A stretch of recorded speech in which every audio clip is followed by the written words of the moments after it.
Hello sa ating mga kababayan. Good morning. Kamusta po kayo? Welcome back sa ating channel. At kung hindi ka pa nakapag-subscribe ay please i-click mo na po yung subscribe button and bell notification button para updated ka sa mga next videos na i-upload ko.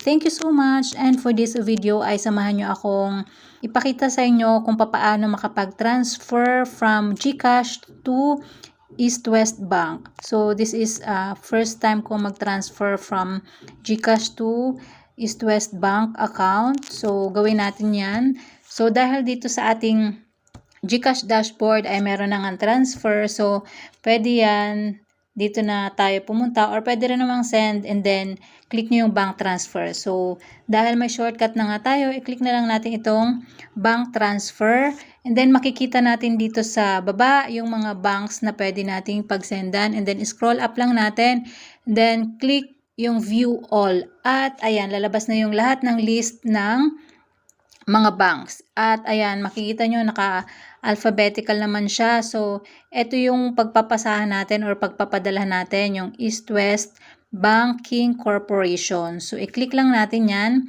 and nakalagay dyan yung details. Kailangan natin ilagay yung amount, account name, account number, and yung send receipt to Gmail address or email address. So optional naman, pwede kayo maglagay or pwede ring hindi.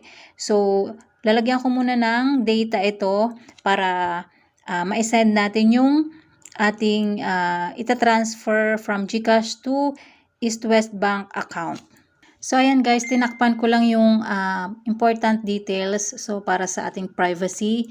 So ito yung amount, and then na-type ko na dyan yung account name and account number. So click lang natin itong send money, and then kailangan nating i-check, double check yung details kung tama, and then kapag okay na, i-click lang natin itong I confirm that the details are correct.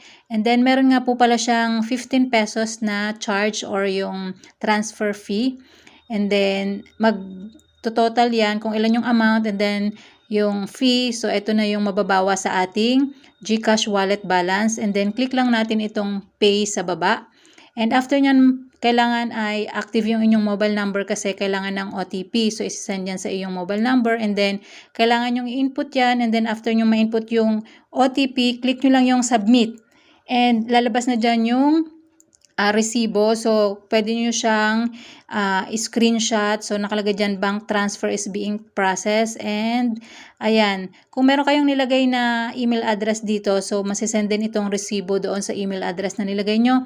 And then, meron dyang reference number at saka yung InstaPay invoice number. So, kapag InstaPay nga po pala yan ay, real time or minutes or seconds lang, ay papasok na yan sa inyong bank account. Pero may nakalagay dito, will send updates to your GCash inbox within an hour. So, successful transaction will be instantly credited. If the message states pending bank validation, your bank may take 3 to 5 business days to process.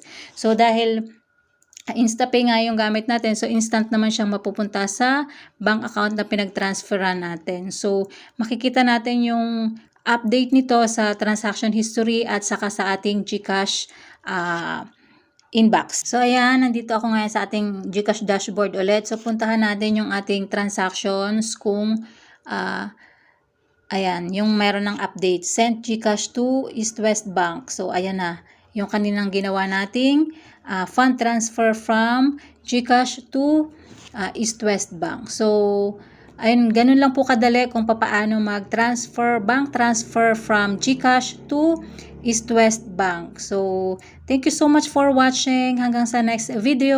Bye!